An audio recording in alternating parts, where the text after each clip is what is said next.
IMSൽ logistics കോഴ്സുകളുമായി ബന്ധപ്പെട്ട എൻക്വയറികൾക്കിടയിൽ സ്ഥിരമായി ഉയർന്നു വരാറുള്ള ഒരു ചോദ്യമുണ്ട്. സർ, ശമ്പളം എത്ര കിട്ടും? ഈ കോഴ്സ് പഠിച്ചതുകൊണ്ട് എനിക്കൊരു നല്ല കരിയർ കെട്ടിപ്പടുക്കാനാവുമോ എന്നൊക്കെ. ഓറിയന്റേഷൻ ക്ലാസ്സുകളിൽ സ്ഥിരമായ ചർച്ചയുണ്ട് സാലറിയെക്കുറിച്ച്. നിങ്ങൾക്ക് എത്ര സാലറി വേണ്ടി വരും?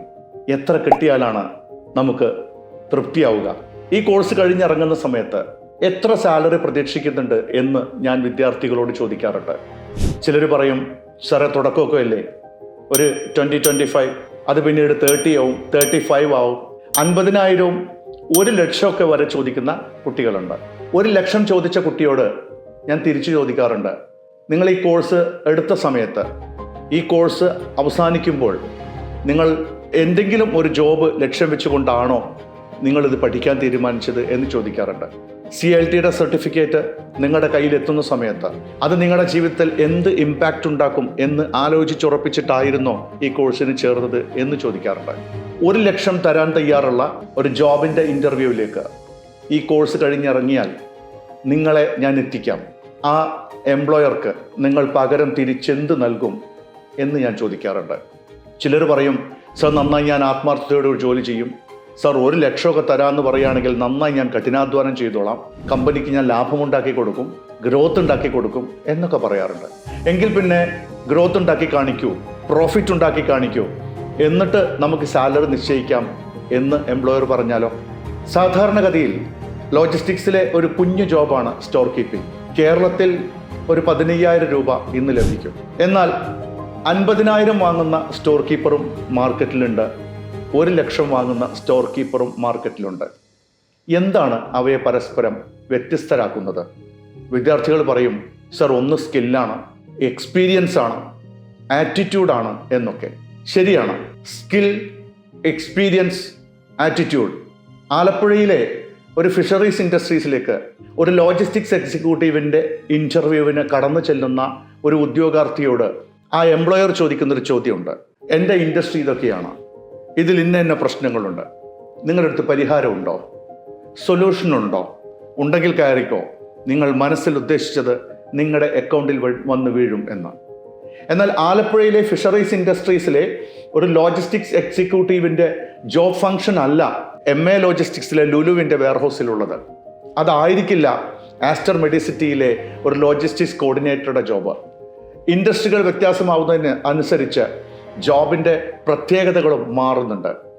നിങ്ങൾക്ക് മാർക്കറ്റിലെ പ്രശ്നങ്ങൾ അറിയുമോ? മാർക്കറ്റിലെ പ്രശ്നങ്ങൾക്ക് സൊല്യൂഷൻ കണ്ടെത്താനാവുമോ? അതാണ് ചോദ്യം. അതിനാണ് പ്രതിഫലം ഉള്ളത്. എന്നെ ഒരിക്കലൊരു സ്റ്റുഡൻറ്റ് വിളിച്ചു, സർ നാളെ ഇൻ്റർവ്യൂ ഉണ്ട്, എനിക്ക് എന്തെങ്കിലും ഒന്ന് പറഞ്ഞു തരണം. ഞാൻ ചോദിച്ചു, ഏതാണ് കമ്പനി? കമ്പനിയുടെ പേര് പകുതിയായിട്ട് പറഞ്ഞു. ഏതാണ് പൊസിഷൻ? സർ ലോജിസ്റ്റിക്സ് എക്സിക്യൂട്ടീവ് ആണെന്ന് തോന്നുന്നു. ജോബ് ഡിസ്ക്രിപ്ഷൻ എന്താണ്? അല്ലെങ്കിൽ കമ്പനിയുടെ സർവീസ് എന്താണ്? അതൊന്നും ആ കുട്ടി ശ്രദ്ധിച്ചിട്ടില്ല. പക്ഷെ ഒന്ന് ശ്രദ്ധിച്ചിട്ടുണ്ട്, സർ സാലറി 15,000 ആണ്. ഞാൻ എന്താണ് പറയേണ്ടത്? ഞാൻ നിനക്ക് എന്താണ് പറഞ്ഞു തരേണ്ടത് എന്ന് ചോദിക്കാറുണ്ട്. നമുക്ക് എന്തെങ്കിലും ചെയ്യാനുള്ള സ്കോപ്പ് ഉണ്ടോ? മാർക്കറ്റിലെ പ്രശ്നങ്ങൾക്ക് പരിഹാരം നിർദ്ദേശിക്കാൻ നിങ്ങൾക്കാവുമോ? ഇന്നത്തെ മാർക്കറ്റിനെ നോക്കുക. IMSലെ CLTയുടെ കോഴ്സുകൾ എടുക്കുന്ന ഒരു വിദ്യാർത്ഥിയെ സംബന്ധിച്ച് അവൻ വിവിധങ്ങളായിട്ടുള്ള വിഷയങ്ങളെക്കുറിച്ച് പഠിക്കുന്നുണ്ട്. പ്രൊക്യൂർമെൻറ്റിലെ വിവിധങ്ങളായിട്ടുള്ള സങ്കേതങ്ങളെക്കുറിച്ച് അവൻ മനസ്സിലാക്കുന്നുണ്ട്. ഷിപ്പിങ്ങിനെ കുറിച്ചും വെയർഹൗസിങ്ങിനെ കുറിച്ചും ഇൻവെൻട്രിയിലെ പ്രശ്നങ്ങളെക്കുറിച്ചും ട്രാൻസ്പോർട്ടേഷൻ ഡിസ്ട്രിബ്യൂഷൻ രംഗത്തെക്കുറിച്ചും ഒക്കെ വളരെ വിശദമായി പഠിക്കുന്ന കൂട്ടത്തിൽ ഏറ്റവും ലേറ്റസ്റ്റ് ആയ ടെക്നോളജികൾ, ആർട്ടിഫിഷ്യൽ ഇൻ്റലിജൻസ്, ബ്ലോക്ക് ചെയിൻ പോലുള്ള ടെക്നിക്കുകൾ ഇന്നത്തെ മാർക്കറ്റിനെ എത്രമാത്രം സ്വാധീനിക്കുന്നുണ്ട്, അതിൻ്റെ സാധ്യതകൾ എന്താണ് എന്നൊക്കെ പഠിച്ചാണ്, മനസ്സിലാക്കിയിട്ടാണ് ഒരു സ്റ്റുഡൻറ്റും ഇവിടെ നിന്നിറങ്ങുന്നത്. പ്രൊക്യൂർമെൻറ്റ് എക്സിക്യൂട്ടീവായും പ്രൊക്യൂർമെൻറ്റിലെ പ്രൊക്യൂർമെൻറ്റ് ഓഫീസറായും ഒരു കുട്ടിക്ക് ഇവിടെ നിന്നിറങ്ങുന്ന സമയത്ത് പ്രവർത്തിക്കാൻ കഴിയും. അതുപോലെ തന്നെ ഷിപ്പിങ്ങിലേക്കും വെയർഹൗസിങ്ങിലേക്കും ഒക്കെ കടന്നു ചെല്ലാൻ ആ കുട്ടിക്ക് സാധ്യമാണ്.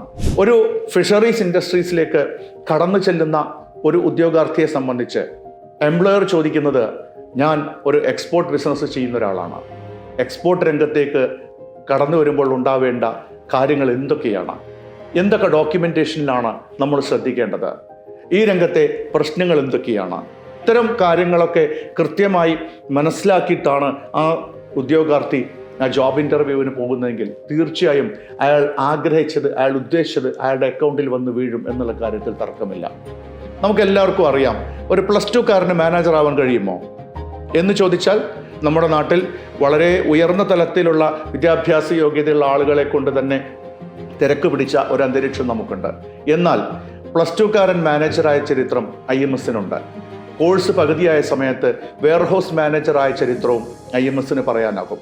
എന്നാൽ ഒരു ക്ലാസ്സിൽ പഠിക്കുന്ന എല്ലാ വിദ്യാർത്ഥികൾക്കും മാനേജറാകാൻ കഴിയുമോ എന്ന് ചോദിച്ചാൽ, സൂപ്പർവൈസർ ആകാൻ കഴിയുമോ എന്ന് ചോദിച്ചാൽ അതിൻ്റെ താക്കോൽ നിങ്ങളുടെ കൈകളിലാണ് എന്നുള്ളതാണ്.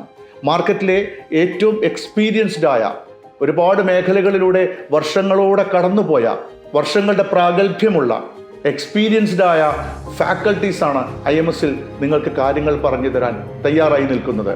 അവർ കടന്നുപോയ വഴികളിലൂടെ കൃത്യമായി നിങ്ങൾക്ക് മാർഗനിർദ്ദേശം നൽകാനും ക്ലാരിറ്റിയോടുകൂടി കാര്യങ്ങൾ പറഞ്ഞു തരാനും അവർക്കാവും. ഈ രംഗങ്ങളെക്കുറിച്ചുള്ള കൃത്യമായ അറിവും ബോധ്യവുമാണ് നമ്മുടെ സാലറി നിശ്ചയിക്കപ്പെടുന്നത്.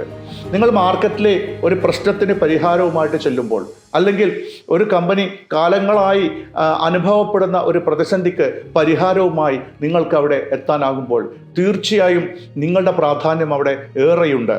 അനുദിനം മാറിക്കൊണ്ടിരിക്കുന്ന ഒരു ഫീൽഡാണ് ലോജിസ്റ്റിക്സ്. നിരന്തരമായ ഈ രംഗത്തോടുള്ള ഒരു ശ്രദ്ധ, ഈ രംഗത്തെ മാറ്റങ്ങളെക്കുറിച്ചുള്ള അവബോധം നിങ്ങൾക്കുണ്ടാവേണ്ടതുണ്ട്. കേവലം 10 മാസം അല്ലെങ്കിൽ 12 മാസം കൊണ്ട് നിർത്തിവെക്കാവുന്നതോ പൂർണ്ണമാക്കാവുന്നതോ അല്ല ലോജിസ്റ്റിക്സ് വിദ്യാഭ്യാസം എന്നുള്ളത്.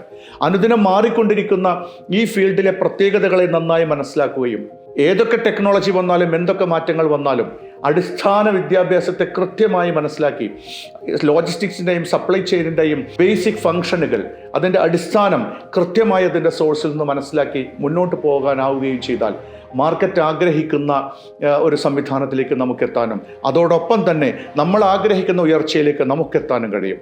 നമ്മൾ എത്ര സാലറി പ്രതീക്ഷിക്കുന്നു എന്നുള്ളതോടൊപ്പം തന്നെ പ്രധാനമാണ് നമ്മളെ ജോലിക്കെടുക്കുന്ന ഒരു എംപ്ലോയർ ഇയാളെ എടുക്കുന്നത് കൊണ്ട് എനിക്കെന്ത് പ്രയോജനം എന്നുള്ളത്. രണ്ടും പൂരകമാവണം. ഏറ്റവും നല്ല ഒരു സാലറിയും ഏറ്റവും ഉയർന്ന ഒരു പൊസിഷനും ആഗ്രഹിക്കുന്ന ഒരു വിദ്യാർത്ഥിയെ സംബന്ധിച്ച് അയാൾക്ക് മാർക്കറ്റിനെ കൃത്യമായി മനസ്സിലാക്കാൻ കഴിയണം. മാർക്കറ്റിന് വേണ്ടതെന്തെന്ന് തിരിച്ചറിയണം. മാർക്കറ്റിലെ പ്രശ്നങ്ങൾക്ക് പരിഹാരം ഉണ്ടാക്കാനാകണം. ഒരു എംപ്ലോയർ ആഗ്രഹിക്കുന്നത് ഇതൊക്കെയാണ്. നല്ല ജോബ് സൈറ്റുകൾ പരിശോധിക്കുക. ജോബ് സൈറ്റുകളിൽ പോയി കഴിഞ്ഞാൽ നിങ്ങൾ ആഗ്രഹിക്കുന്ന സാലറികളിലുള്ള വ്യത്യസ്തങ്ങളായിട്ടുള്ള ജോബ് പൊസിഷനുകൾ നിങ്ങൾക്ക് കാണാൻ പറ്റും. 50,000 രൂപ ഓഫർ ചെയ്യുന്ന ഒരു കമ്പനിയുടെ പൊസിഷൻ, അതിൻ്റെ ഒരു ജോബ് അഡ്വർടൈസ്മെൻറ്റ് നിങ്ങളൊന്ന് തുറന്നു നോക്കുക. എന്തൊക്കെയാണ് അവർ ആവശ്യപ്പെട്ടിരിക്കുന്നത്? And compare with your self. നിങ്ങൾക്ക് ഇപ്പോഴുള്ളത് എന്തൊക്കെയുണ്ട്, അതിലെന്തൊക്കെ ഇല്ല, ആ ഇല്ലാത്തത് എന്തൊക്കെയാണോ നിങ്ങൾക്കില്ലാത്തത് ഈ വരുന്ന ഒരു വർഷം കൊണ്ട് നിങ്ങൾക്കത് നേടിയെടുക്കാൻ കഴിഞ്ഞാൽ തീർച്ചയായിട്ടും പ്രസ്തുത ജോബിലേക്ക് അല്ലെങ്കിൽ പ്രസ്തുത സാലറി തരുന്ന ഒരു സിമിലർ ജോബിലേക്ക് നിങ്ങൾക്ക് എത്താൻ ഒരു പ്രയാസവും ഉണ്ടാവുകയില്ല എന്നുള്ളതാണ്. ദിവസേന ജോബ് സൈറ്റുകളിൽ പോകാൻ ഞാൻ എൻ്റെ വിദ്യാർത്ഥികളോട് ആവശ്യപ്പെടാറുണ്ട്. കാരണം മാർക്കറ്റിൻ്റെ പൾസ് അറിയണമെങ്കിൽ, എംപ്ലോയർക്ക് എന്താണ് വേണ്ടതെന്നറിയണമെങ്കിൽ ജോബ് സൈറ്റുകളിലൂടെയാണ് നമുക്ക് കഴിയുക. മാർക്കറ്റിന് വേണ്ടത് നൽകാൻ, ഒരു എംപ്ലോയർ ആഗ്രഹിക്കുന്നത് നൽകാൻ, ആ ഇൻഡസ്ട്രിയെ ബലപ്പെടുത്താൻ, അതിനെ മെച്ചപ്പെടുത്താൻ, അതിൻ്റെ വളർച്ചയെ ഏറ്റവും ഉന്നതിയിലാക്കാൻ, അതിൻ്റെ ലക്ഷ്യങ്ങളെ പൂർത്തീകരിക്കാൻ നിങ്ങളെക്കൊണ്ട് പറ്റുമെങ്കിൽ, നിങ്ങൾക്കതിൻ്റെ ഒരു ഭാഗമാകാൻ പറ്റുമെങ്കിൽ തീർച്ചയായും നിങ്ങൾ ആഗ്രഹിക്കുന്ന, നിങ്ങൾ ഡിസർവ് ചെയ്യുന്ന ഒരു നല്ല സാലറി നിങ്ങൾക്ക് തീർച്ചയായും ലഭിക്കും എന്നുള്ള കാര്യത്തിൽ തർക്കമില്ല.